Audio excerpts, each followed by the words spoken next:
some kind of relationships that we have in real world. Like college will have students, students will have their courses, courses will have subjects, right? Things are connected to one another. So the same way, we want to have a relationships between different tables. Okay.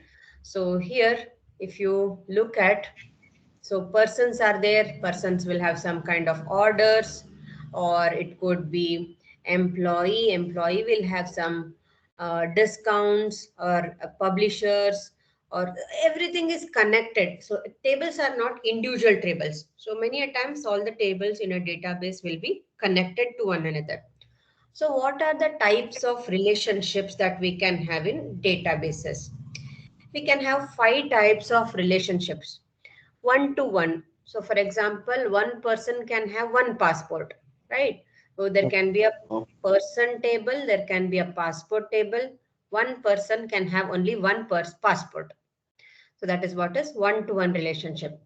One to many. So for example, one person can have many phone numbers. One could be his office contact number, one should be his home contact number, personal number. So one person can have multiple phone numbers. That is one to many relationships.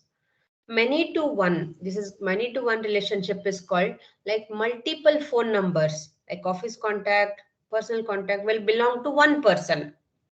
So this is called many to one per relationship.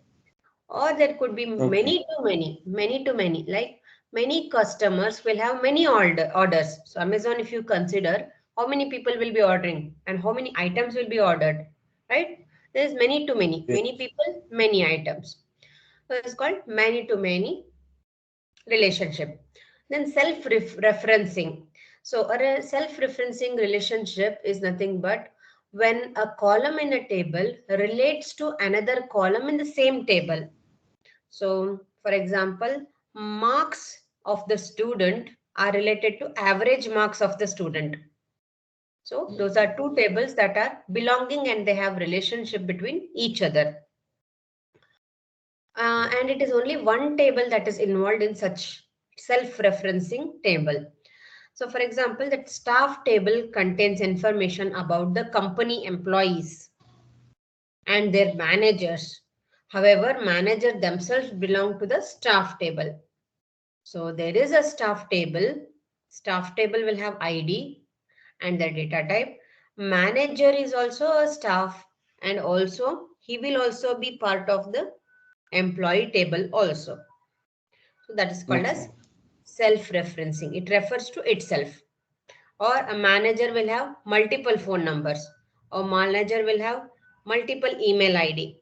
So likewise, we can have many to self-referencing kind of a relationship between the tables.